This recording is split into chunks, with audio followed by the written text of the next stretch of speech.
los horarios. Yo le he dicho a la coordinadora que 3 horas es muy pesado para un caso clínico, ¿no? Habría que hacer 2 casos clínicos y creo que es muy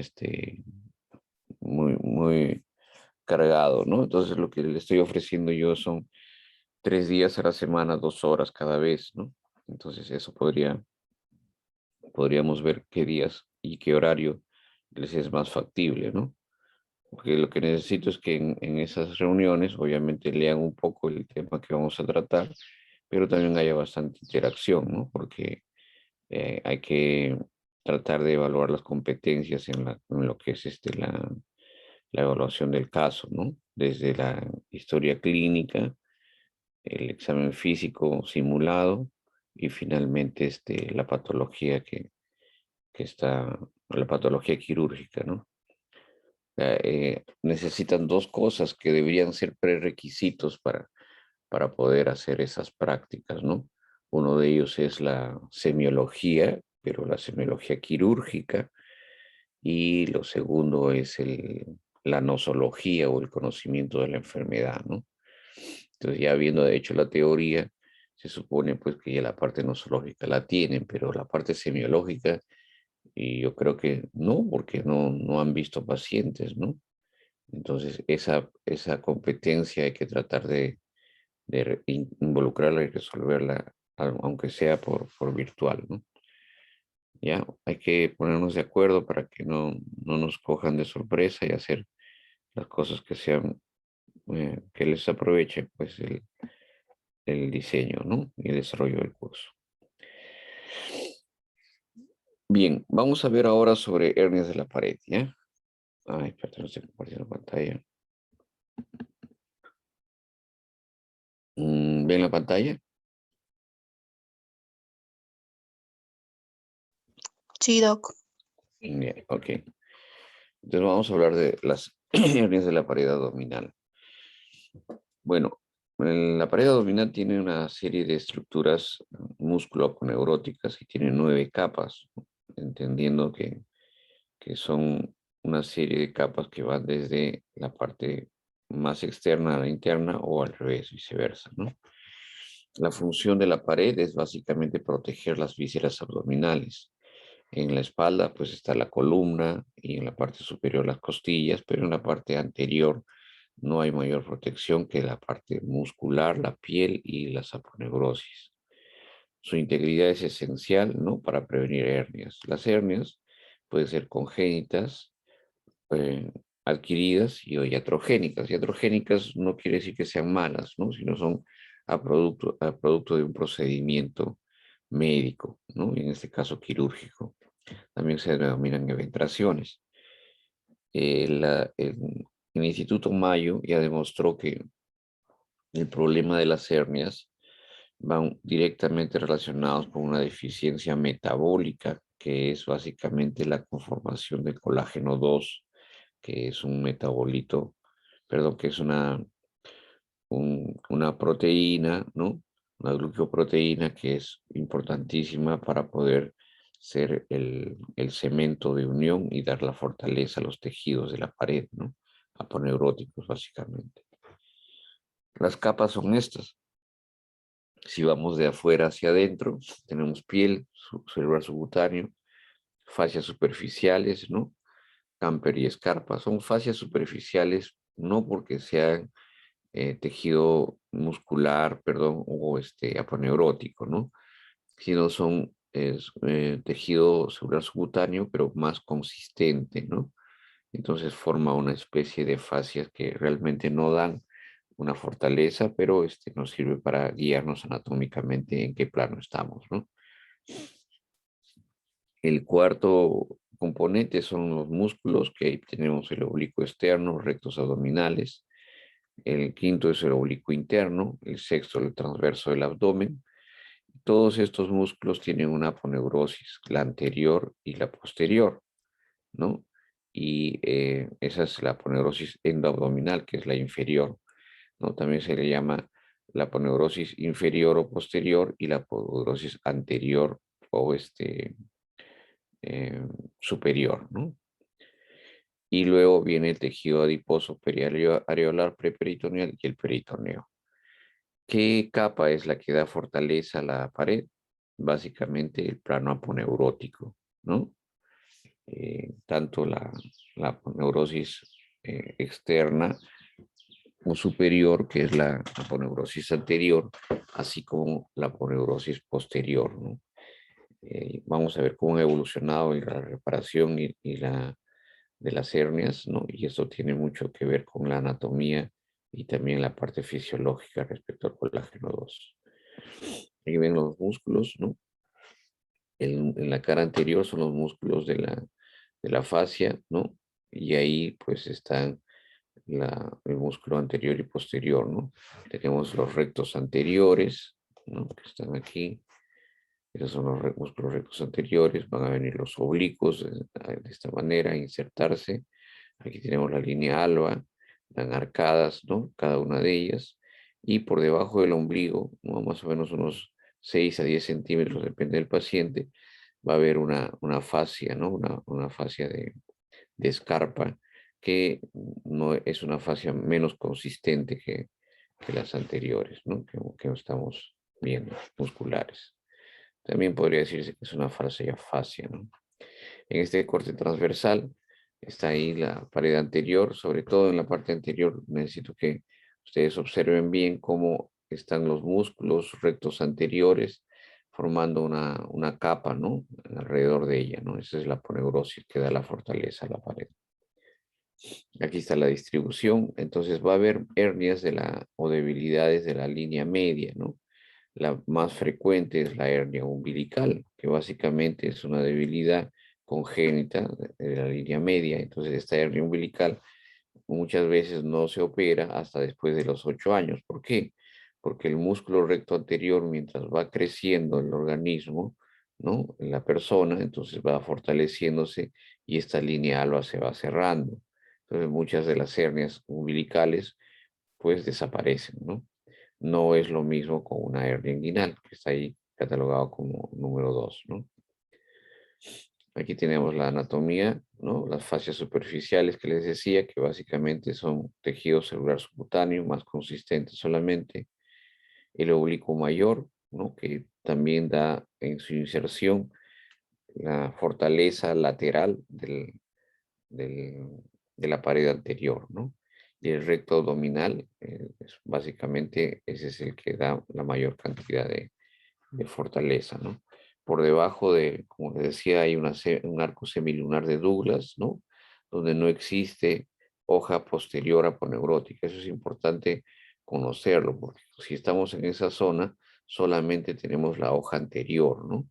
Por eso es que es muy frecuente que puedan haber hernias o eventraciones, ¿no? Luego de cesáreas, por ejemplo, ¿no? O de cirugías ginecológicas con incisiones transversas, ¿no? Por debajo de la línea alba y de la arcada semilunar, ¿no? De Douglas. El oblicuo menor, ¿no? Como su nombre lo indica, ya es mucho más inferior y su dirección también es diferente. El transverso del abdomen son también músculos que van a formar el tendón conjunto, ¿no? Que el tendón conjunto básicamente es el que compartan la capa aponeurótica varios músculos, ¿no? El transverso, el, el oblicuo y el recto anterior. Y la fascia abdominal o transversalis, de repente esta es la que se trata de reforzar ahora con las técnicas quirúrgicas con mayor frecuencia, ¿no? Hay un plano del oblicuo menor y transverso y están pues ahí, eso hay que tener bastante cuidado en la disección, ¿no? Todos los vasos sanguíneos, ¿no? Y también los nervios. Las hernias no son otra cosa que la debilidad de la pared abdominal. En alguna de sus capas, principalmente en la poneurótica, hay una debilidad y eso va a ocasionar pues que el contenido intraabdominal salga a través de la pared, ¿no? Y a través de estas debilidades que van formando los sacos peritoneales, ¿no? Las hernias pueden ser epigástricas, ¿no? Sobre el ombligo, umbilicales, exactamente en el ombligo, inguinales en esa zona, en la zona inguinal, sobre el ligamento de Popar, y las femorales por debajo del ligamento de Popar, ¿no? ¿Cómo diferenciamos de la eventración de evisceración, ¿no?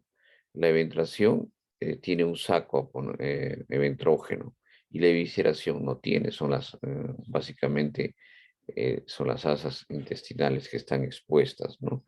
No hay un saco que haya formado en el tiempo esta debilidad, ¿no? Entonces, esa es la principal diferencia entre ventración y evisceración, ¿ya? Las hernias pueden ser iatrogénicas, ¿no? Como les mencionaba, básicamente debidas a un problema quirúrgico, ¿no? Y esas se denominan eventraciones, ¿no? O hernias ventrales o hernias incisionales también. Lo que hay que hacer en las hernias de la pared, siempre el diagnóstico es importante, ¿no? Examinando al paciente, ¿no? Eso es lo primero que tenemos que hacer, ¿no? Eso es lo que se ha perdido mucho. Ahora veo no solamente los residentes, los internos antes de la pandemia, que no examinan al paciente, ¿no? Toda la historia está en su, en su computadora y ahí, en base a eso, pues incluso responden las interconsultas. Siempre hay que ver al paciente, ¿no? Hay una gran diferencia entre el que ve al paciente y el que no lo ve. La cantidad de información que ustedes logran solamente viendo al paciente y luego haciendo un examen semiológico es totalmente diferente a una referencia por más escrita y descrita que sea, ¿no? Las hernias, la mayoría de ellas es de tratamiento quirúrgico, pueden llevar a complicaciones y en ese caso incluso el tratamiento es de emergencia. Puede haber encarcelamiento y estrangulación, ¿no? Encarcelamiento es cuando la hernia no se reduce y estrangulamiento es cuando hay compromiso vascular. Las hernias inguinales, ¿no? La anatomía es bastante compleja, pero es muy buena poder entenderla para poder saber exactamente cuál es la fisiología y la fisiopatología de las hernias, ¿no?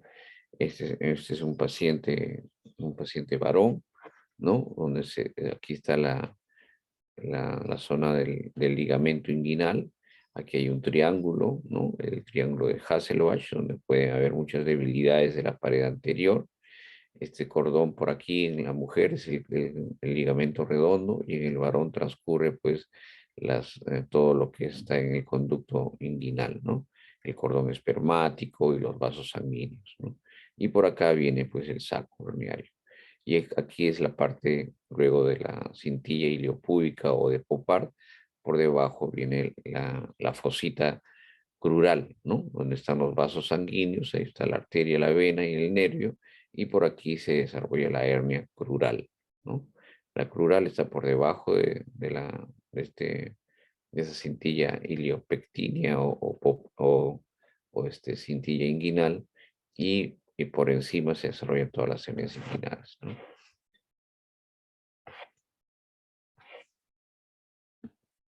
Más o menos es lo que les he mencionado y dónde se van a estar cada una de ellas, ¿no? Ahora vamos a ver cómo diferenciamos la directa de la indirecta, ¿no? Estos son el conducto inguinal. El conducto inguinal está compuesto, pues ya les dije, por esas estructuras, pero además tiene un reforzamiento y una especie de, de pared aponeurótica que da la fortaleza tanto anterior y posterior, ¿no? Y esto es lo que se debilita en el tiempo y finalmente se presenta como una hernia, ¿no? Esta de aquí, por ejemplo, es una hernia abdominal, ¿no? Puede ser umbilical o inguinal, y lo que hay, los componentes son el saco herniario, ¿no? Este de aquí, el saco herniario, el contenido del saco y la debilidad de la pared, ¿no? O sea, esos son los componentes básicos de una hernia. Y aquí tenemos pues la hernia en aparición lenta, ¿no? Es una hernia directa, generalmente no sale por un orificio, ambas, la directa e indirecta, salen por el mismo orificio externo, visible, pero se van a diferenciar con una maniobra especial, que es una maniobra que se llama la maniobra del Landívar, ¿no? Aquí tenemos las estructuras, que esto ya les mencioné más o menos. Y aquí vemos pues la hernia umbilical, ¿no?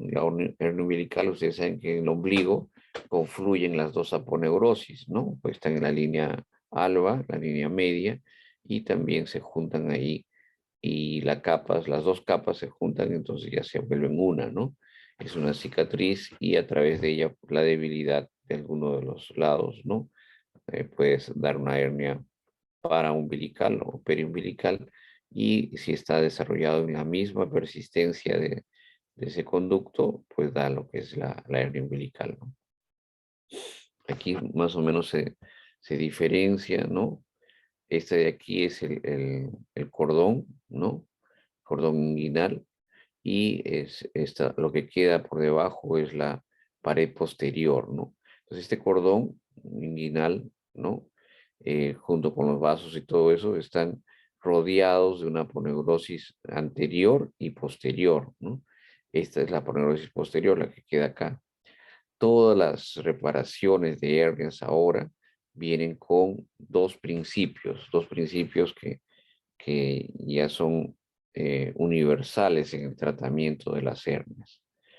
En el tratamiento de las hernias inguinales, el primer principio, y también de las hernias umbilicales, de acuerdo a la dimensión, es utilizar un material protésico, ¿no? Hay que utilizar una malla siempre. Y el segundo principio es que la mejor reparación para evitar recidivas es reparar la pared posterior. Entonces, las técnicas quirúrgicas se han dividido básicamente en técnicas anteriores y posteriores. Las que se usan actualmente y las que se preconizan y que tienen mejores resultados son las técnicas posteriores, es decir, reparación de la pared posterior. Y siempre malla. ¿Por qué malla y no utilizar las técnicas anteriores donde solamente se utilizaba el mismo tejido? Como les mencioné al inicio, la hernia tiene un componente metabólico en base a una deficiencia de formación de colágeno 2. Entonces el paciente no forma el colágeno 2 adecuadamente. Entonces, y hay un factor que es el factor que da origen a la hernia, y pueden haberse factores precipitantes, no factores etiológicos. El factor etiológico es la deficiencia en la formación de colágeno 2. El factor precipitante puede ser, por ejemplo,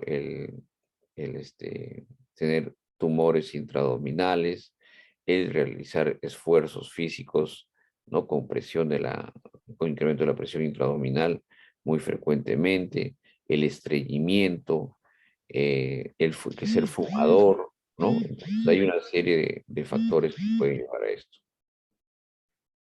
¿ya? Esos son factores precipitantes. Si se unen los dos, pues se puede dar la hernia como tal, ¿no?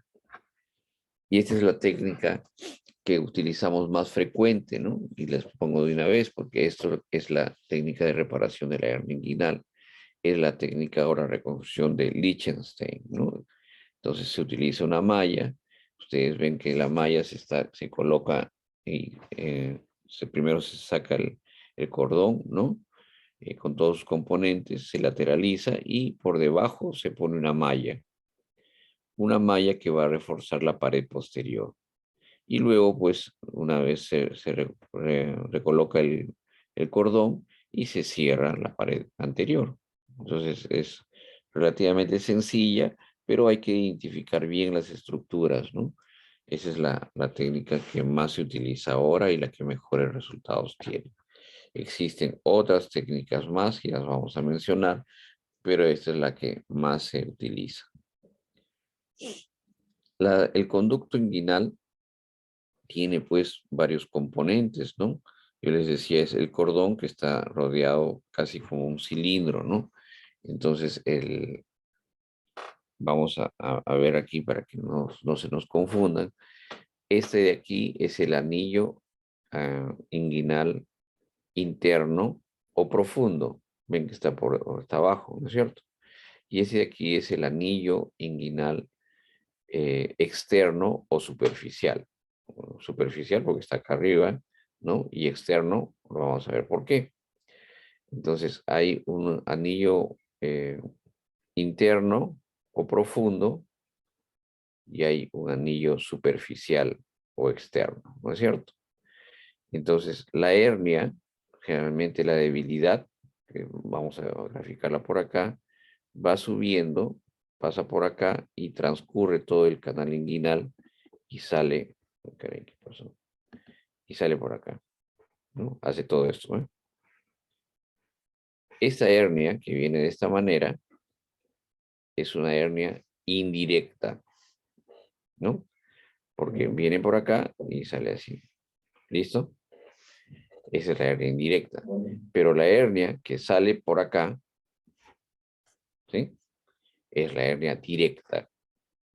Esta es la indirecta y esta es la directa. ¿Dónde se ubica este prisma, ¿no? Se ubica de la siguiente manera. En la región inguinal transcurre todo el conducto inguinal. Empieza acá y termina acá. Esta es la cresta ilíaca anterosuperior, ¿no? En esta zona. Y esta de aquí es la región púbica. ¿Ya? Entendido así, si se imaginan que esta cajita, este prisma lo tienen en el lado derecho y en el lado izquierdo, entonces este anillo que está a nivel de la cresta ilíaca anterosuperior va a ser el anillo profundo o externo. ¿Por qué? Porque está al lado de la cresta, hacia afuera. Y este anillo va a ser el superficial o interno. Superficial porque está más por encima, a otro nivel, más alto.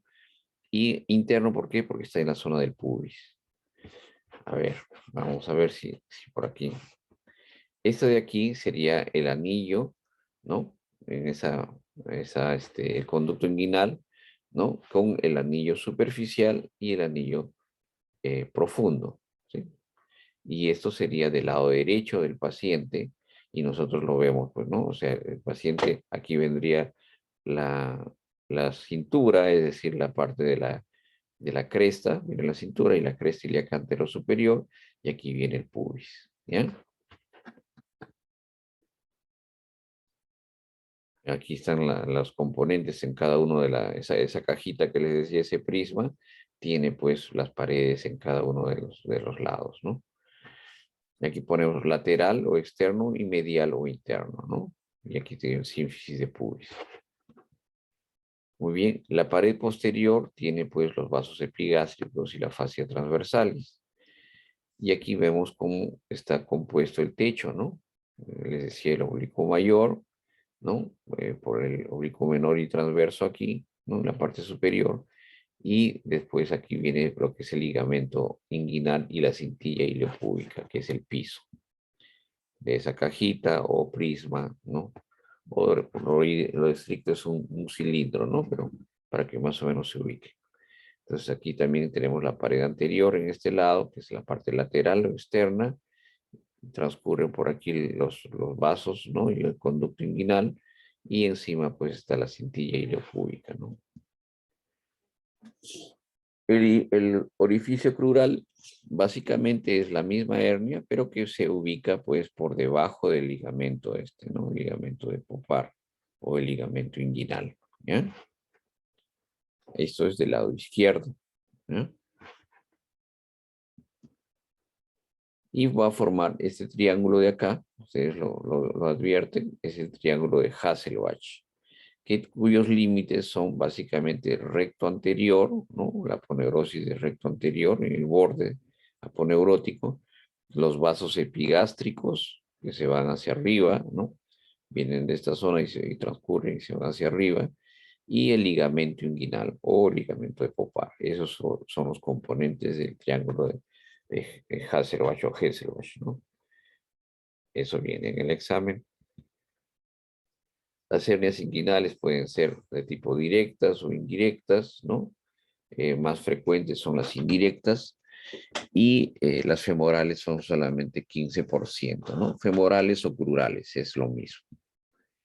Los factores causales, escúchenlo bien, los causales son los congénitos y la alteración del colágeno o un aumento persistente de la presión intraabdominal. Por ejemplo, en pacientes cirróticos, ¿no? Que tienen ascitis y también tienen debilidad de la pared, ¿no?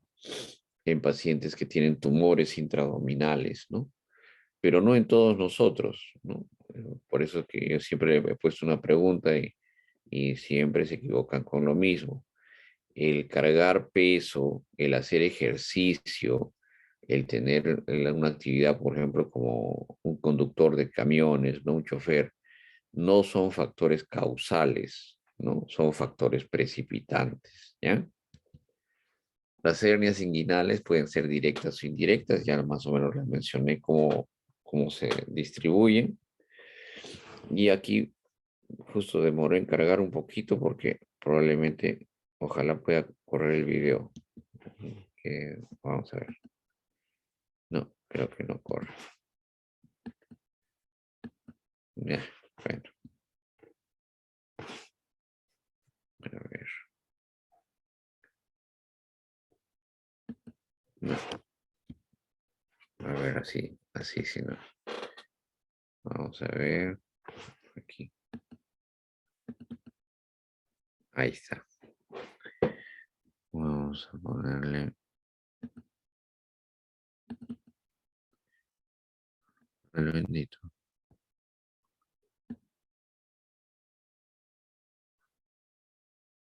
Mm.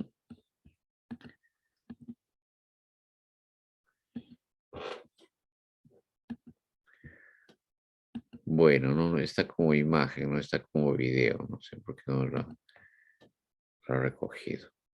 Ya. Y la hernia crural pues se da en esta zona, ¿no? En la parte inferior. A ver, por lo menos aquí les voy a indicar.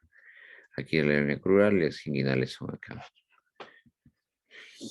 Lo que se hace pues al examinar al paciente, una es la maniobra de Landívar, que ya les voy a mencionar cómo es, y la segunda es esta de aquí, que es la exploración digital, ¿no? Se introduce el dedo por donde es el orificio inguinal externo, perdón, interno o superficial, se introduce el dedo y a través del canal inguinal y se trata pues de ver si se encuentra alguna tumoración o saco reductible, ¿no?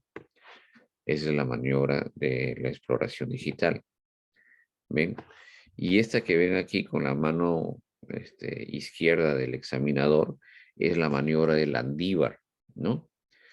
La maniobra de Landívar se establece con el punto medio del ligamento de Popar o ligamento inguinal, desde la cresta hacia la sífisis púbica, más o menos en el punto medio, hacia el ombligo, ¿no? 2 centímetros hacia el ombligo, en esta línea trazada desde el punto medio del ligamento de Popar hacia el ombligo, 2 centímetros por encima, se presiona. ¿Qué estamos presionando ahí? Se ocluye con 2 dedos. Estamos cerrando el conducto inguinal profundo o externo. Si luego de esa maniobra del Landívar nosotros hacemos que el paciente puje, no sale la hernia, entonces es indirecta. Pero si presionamos esto, ocluimos este orificio y la hernia sale, eso quiere decir que está saliendo por acá, que es una hernia directa, ¿ya? Esa es la maniobra del Landívar. ¿Listo? Entonces las hernias pueden ser pues inguinales y pueden ser estrangulada o encarcerada dependiendo del compromiso vascular. La clasificación de Nyhus es una clasificación bastante sencilla, indirecta cuando está en el anillo inguinal profundo, indirectas cuando hay solamente una dilatación y defectos de la pared posterior pueden ser directas en pantalón o femorales, ¿no? Los tipo 3. 1 y 2 son indirectas y la 3 es directa, ¿no?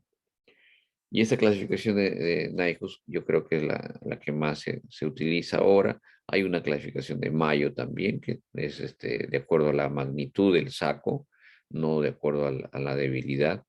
Y las pueden ser también las de Nyhus, ¿no? Las 4, si son directas, indirectas, femorales o combinadas, pero aquí le ponen reproducidas. El término que nosotros utilizamos es recidivadas, ¿no? Es decir, que vuelven a aparecer. Entonces, dos principios quirúrgicos en el tratamiento de la hernia. Uno es el tratamiento del saco herniario y segundo, el tratamiento de la pared, ¿no? El refuerzo de la pared. Pues aquí tenemos, pues, la primera es el saco, ¿no? Se reduce el saco y su contenido, se hace el tratamiento del saco y luego, pues, se pone una malla, como ustedes ven, ¿no? En la fotografía inferior del extremo derecho se está poniendo una malla para reforzar esa pared posterior. Las técnicas pueden ser anteriores o posteriores. Esas técnicas vía anterior, las que más se han utilizado, ¿no? Pero ya están ahora en estos tiempos en desuso por el principio que ya les mencioné. Se pueden hacer, pero estas hernias, estas reparaciones ya están un poquito por debajo de los resultados del abordaje posterior. Las más comunes que nosotros hemos usado en Perú son la técnica de Bassini y la técnica de McVeigh, ¿no? Que mencionan ahí. En la técnica de Bassini se utiliza la reparación del ligamento inguinal, ¿no? Con o sea, el tendón conjunto, que es la unión del recto anterior, el oblicuo mayor y el transverso, esos forman el tendón conjunto, se van a unir al ligamento inguinal. Eso es la técnica de Bassini, mediante sutura no reabsorbible. En cambio, la técnica de McVeigh, que igual el ligamento inguinal, perdón, el tendón conjunto, se va a unir ya no al ligamento inguinal, sino al ligamento de Cooper. Esa es la técnica de McVeigh. Existe otra técnica que también le llaman la técnica canadiense, que es la técnica de Schuldeis.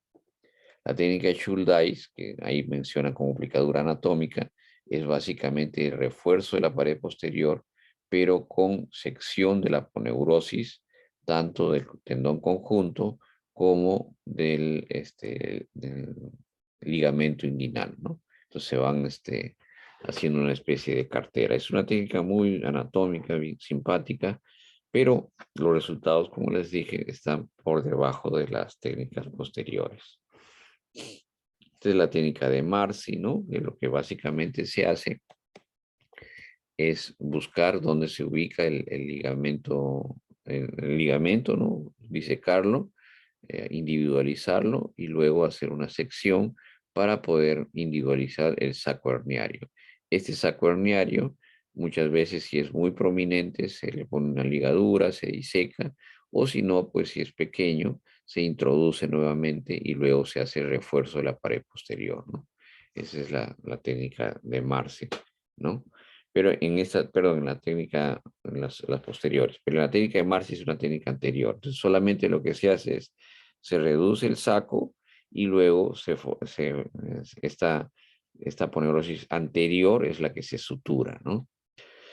Las hernias también pueden tener tratamiento en niños, ¿no? Las inguinales, todas se tienen que operar, pero básicamente es una herniotomía, no es una herniorrafía, ¿no? Lo que se hace es más o menos esta técnica de Marcy, ¿no? No se hace un refuerzo de la pared, no se utiliza malla en niños. Esta es la técnica de Bassini que les decía. Básicamente se utiliza el tendón conjunto y se une al ligamento inguinal. La reparación es de la pared anterior, no de la pared posterior.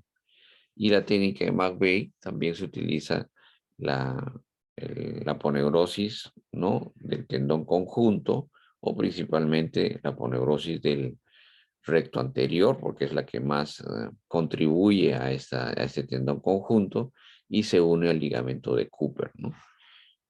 Aquí, el ligamento de Cooper está en esta parte inferior, ¿no?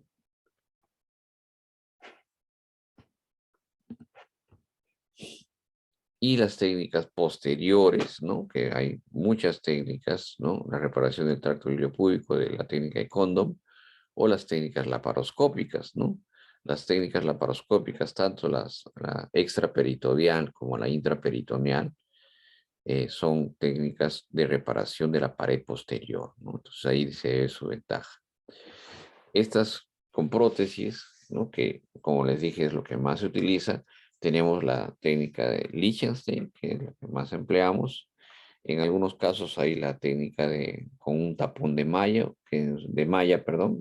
La malla se hace como un conito y se pone en el orificio de salida de la hernia, ¿no? Que sería más o menos el orificio inguinal superficial o interno, ¿no? Y la otra es la hernia con reparación preperitoneal con malla o técnica de Nyhus, ¿no? Esta es la técnica que se está utilizando bastante, pero yo no la recomiendo mucho en el caso, porque puede ser con malla o sin malla. En el caso de hernias complicadas se está empleando bastante, ¿no? Porque el abordaje pues se hace lateral, ¿no? Se va hacia la pared posterior y se coloca la malla.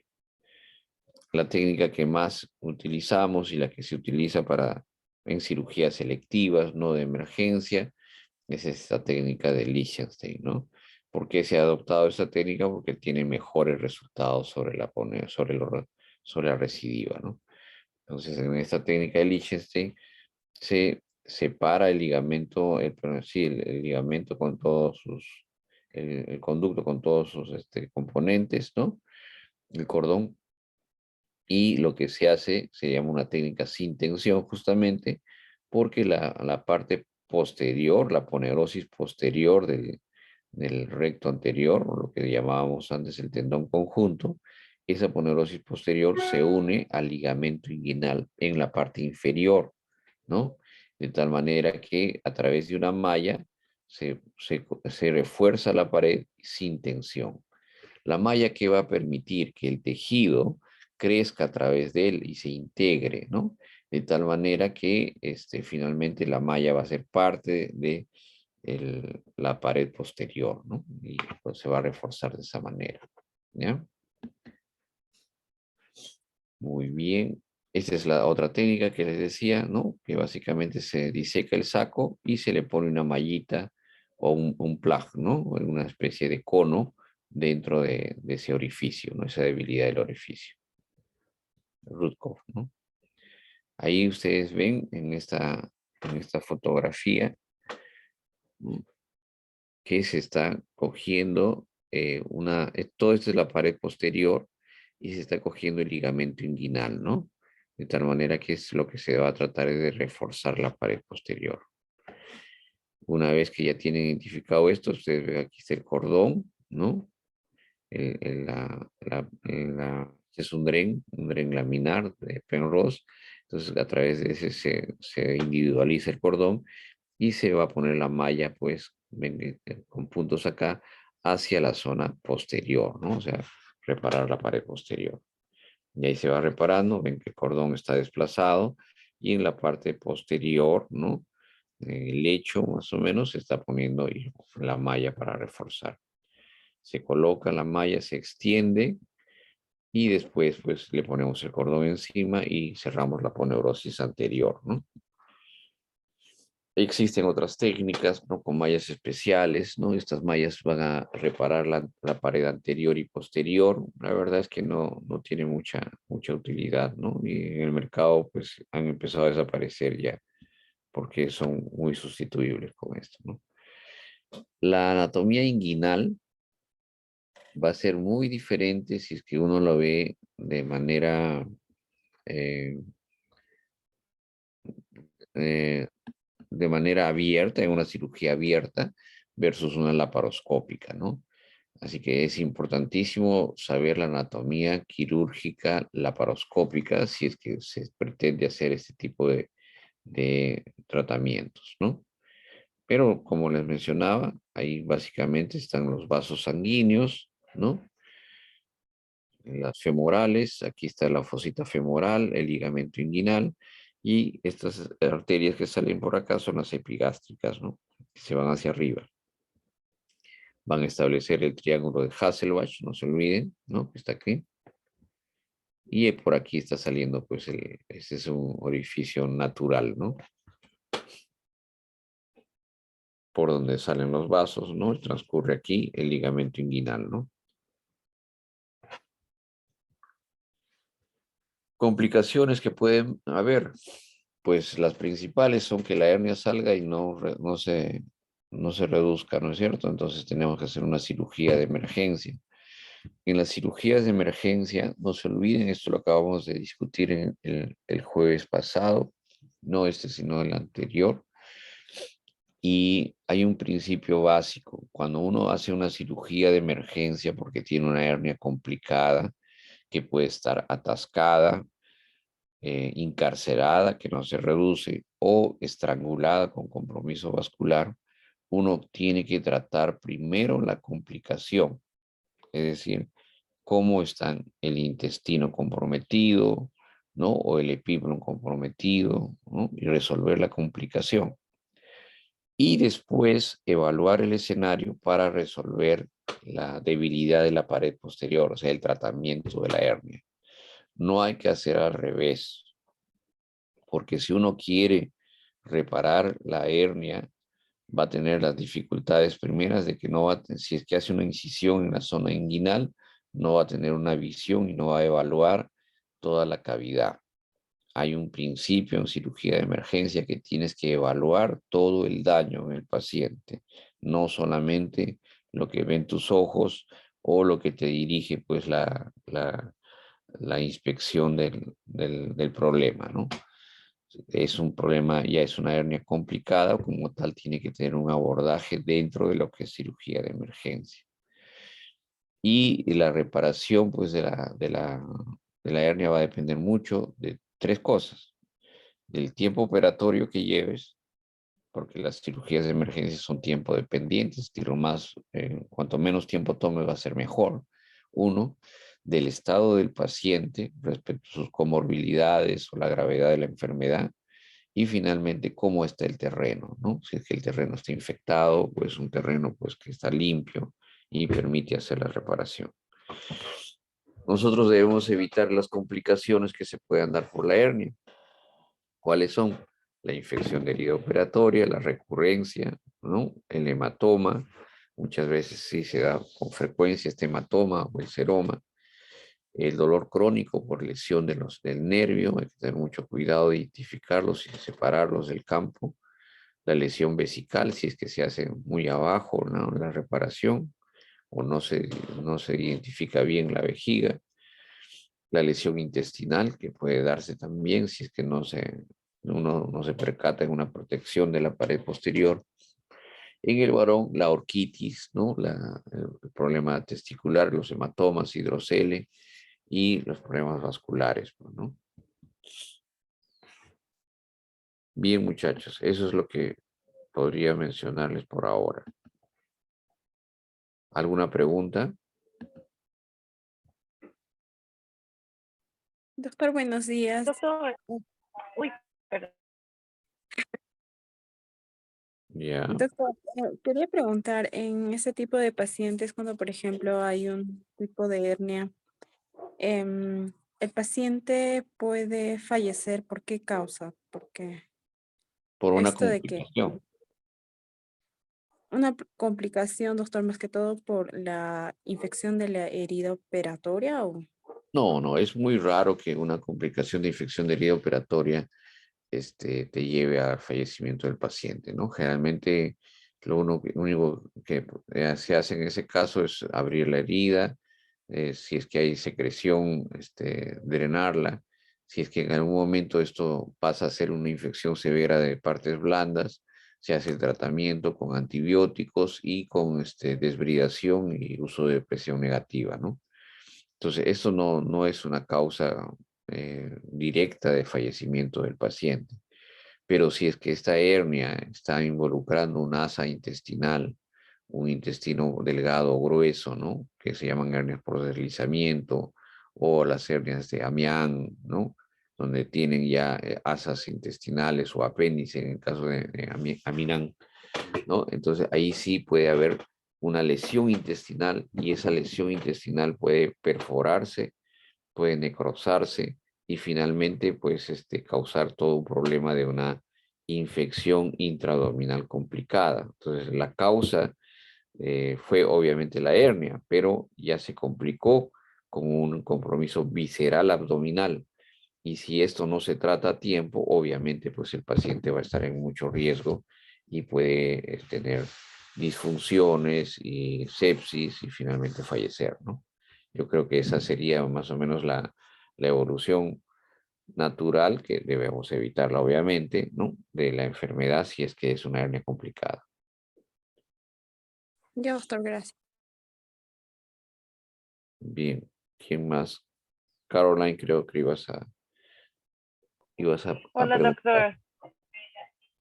Sí, entonces la diferencia entre la hernia directa e indirecta, a ver, Ujú. la hernia directa sale directamente a la pared, ¿no? Abdominal.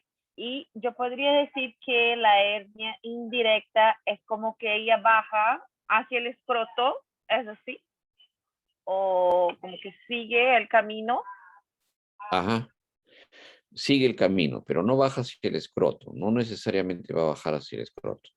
A ver, cuando ustedes tienen un paciente, bueno, aquí hay que imaginarse mucho, ¿ya? Pero vamos a ver. Tienen un paciente y la hernia que usted, entonces le decimos que es la maniobra de Valsalva. Señor, puje. Y el señor, que es un varón, ¿no? Va a pujar y notamos una protrusión de una tumoración reductible en la zona inguinal. ¿Está bien? Esa hernia que nosotros vemos luego de la maniobra de Valsalva, que es el incremento de la presión intraabdominal, es una hernia que puede ser directa o indirecta, porque salen por el mismo lugar. Visiblemente, nosotros, o sea, al momento de examinar, vemos que tiene una hernia que sale, las dos salen por el mismo lugar.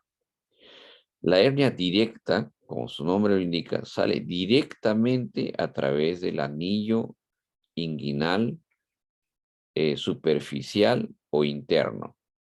¿Ya? A ver, vamos a ver. Si no, de repente no, vamos aquí. Eh, vamos a ver. Plumón. Ya aquí está.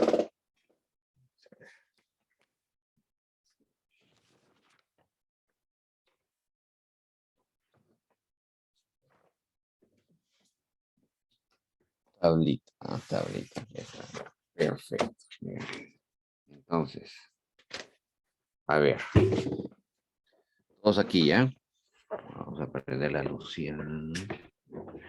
Muy bien. ¿Listo? ¿Ven esto, cierto? Entonces, Sí, perfecto. ok. ¿Está bien? Bueno, es un varón, ¿ah? Lo he puesto así para que más o menos distingan. Ok, entonces nosotros lo primero que hacemos es ver la hernia. Y la hernia sale por acá. ¿Está bien? Ahí está la hernia. Vemos el saquito, ¿no?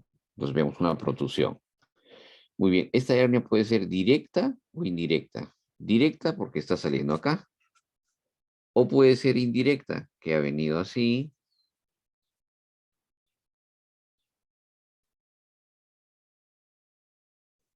¿No? Y sale por acá. Sale por acá, transcurre todo el canal inguinal y sale por el mismo lugar. ¿Está bien? Se nota, ¿no es cierto? Esta de aquí es la directa y esta de aquí es la indirecta. ¿Sí? Como sale por el mismo lugar, nosotros hacemos, señor, ¿sabe qué? Relájese un momento y nosotros con el dedito reducimos la hernia. ¿Cómo sabemos si es directa o indirecta? Fácil. Cogemos con dos dedos, voy a poner uno en este caso, en esta ubicación. Aquí tenemos la cresta ilíaca, aquí tenemos el pubis y pongo el dedito aquí. ¿Listo? Y ahora sí le decimos, una vez reducida la hernia. Señor Puje, si la hernia sale por acá, ¿qué será? ¿Directa o indirecta? Directa. Directa. Ok, ahora no hacemos la maniobra, reducimos otra vez. Señor, cálmese, tranquilo, ya lo reducimos. Señor, a ver, no hacemos ninguna maniobra. Señor Puje, y la hernia sale por acá. ¿Será indirecta o directa? Indirecta. Indirecta, pues porque hizo esto. ¿Entendieron? Sí, doctor. ¿Ya?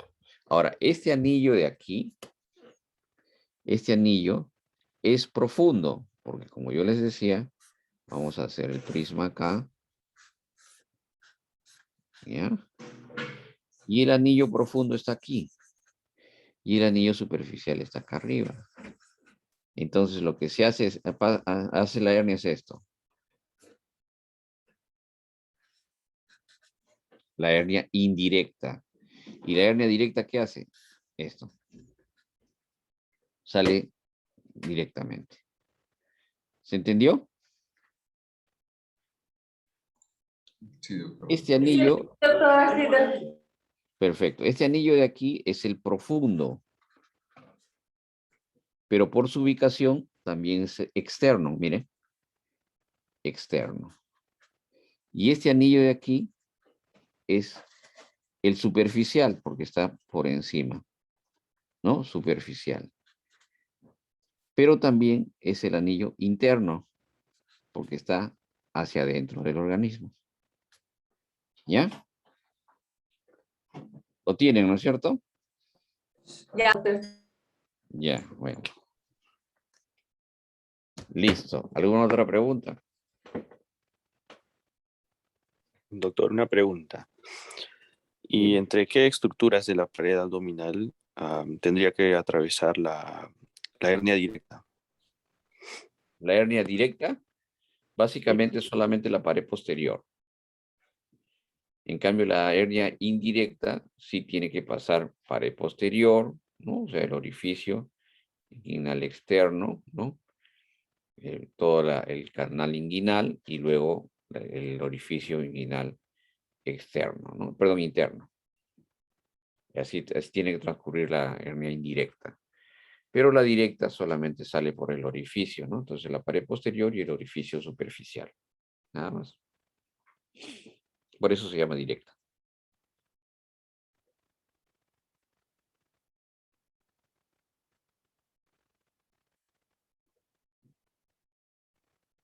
¿Alguna otra pregunta, muchachos?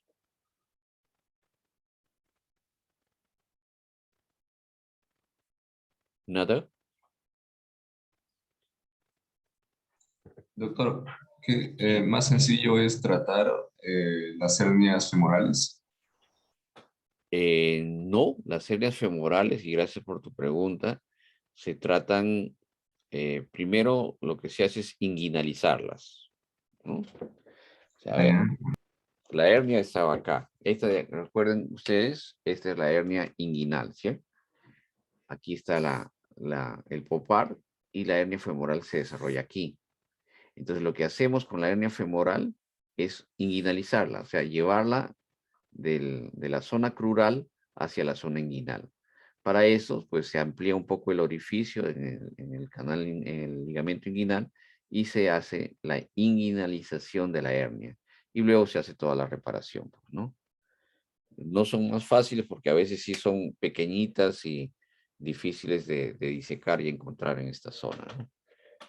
Las hernias inguinales, perdón, crurales, ¿no? O femorales, porque están al lado del vaso femoral, son más frecuentes en mujeres, pero más frecuentes, ¿no? Eso no quiere decir que sean las más frecuentes. A ver, les explico. Las hernias más frecuentes son las inguinales, siempre, en varones o en mujeres. Pero la proporción de hernias femorales en varones siempre es menor que la proporción de hernias femorales en mujeres. ¿Ya? No se confundan, las más frecuentes siempre son las inguinales. En el varón, por obvias razones, por persistencia del conducto, ¿no? Y además existe pues el canal por donde pasan los vasos espermáticos y también el conducto espermático. Las hernias inguinales indirectas son más frecuentes que las directas. ¿Ya? Doctor, bueno, a mí se me ha quedado un poco, pues, la duda, como explicó, se inguinaliza las hernias femorales, pero eso no sería ya aperturar dos cosas porque ya estaba el anillo de la hernia femoral, ahora estamos abriendo lo que es el canal inguinal para sacar, no comprendí muy bien por ahí. Sí, lo que tienes que hacer es, la hernia crural se desarrolla a través del conducto inguinal, ¿no?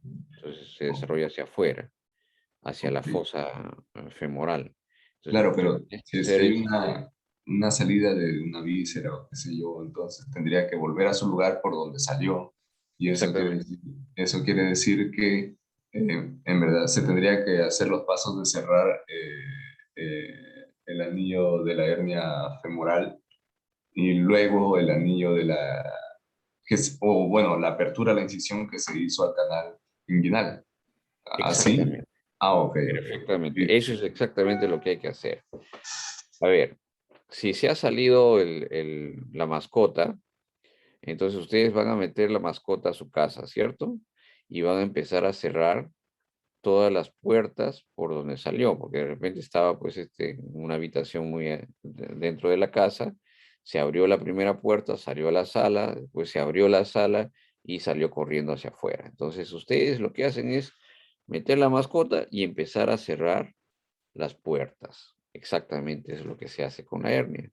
Se introduce la hernia y se cierran las puertas por donde estuvo saliendo. La primera puerta que se cierra es la zona crural, ¿no? Esa es la debilidad que hay en el ligamento inguinal, ¿no? Y luego se cierra la pared posterior. Eso es el tratamiento, ¿no? Por eso cuando me preguntaste, ¿son más fáciles de tratar? No son más fáciles de tratar, porque tienes que hacer dos pasos, ¿no?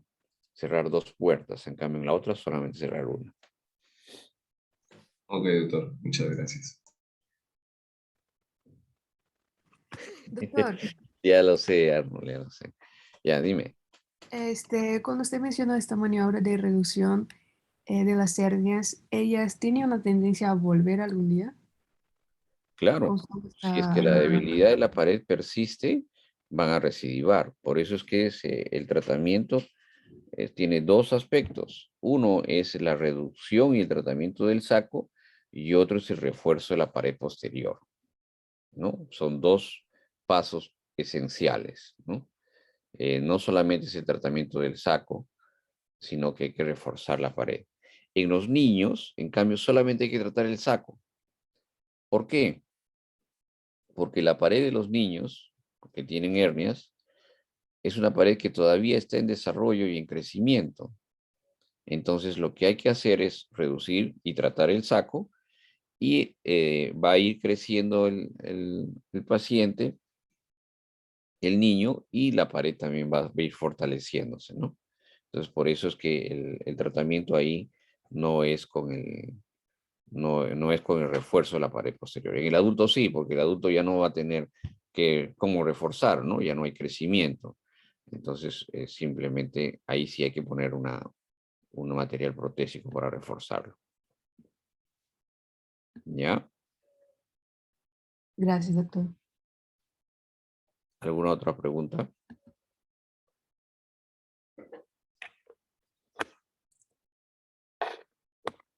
No. Bien, entonces, yo les voy a pasar el examen, pues, y no sé cuándo lo tomarán, porque este ya es un examen, ¿no? Y la próxima semana empezamos ya el último capítulo o sección, ¿no? Que es sobre cirugía de rescate. ¿Está bien, Arnold, o hay algo que, Creo que que sí, os... doctor. Doctor, hemos tomado creo que ayer ya su segundo examen, si no ¿Así? recuerdo mal. Sí, Qué bueno. no, cree que nos podría hacer quizá un pequeño feedback así rapidito nomás, como quien dice. O si los chicos tienen alguna duda, no, me pidieron que haga pues, un feedback de ello, no sé si lo pudiera hacer, por favor, doctor. A ver, espérate, ¿dónde estará ese examen? Me acuerdo que lo mandé. Ah, a ver, venga, a ver un ratito.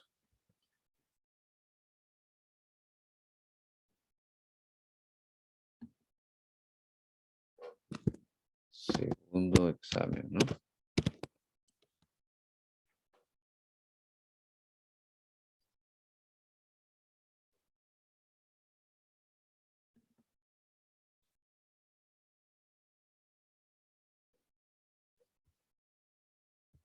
Aquí está.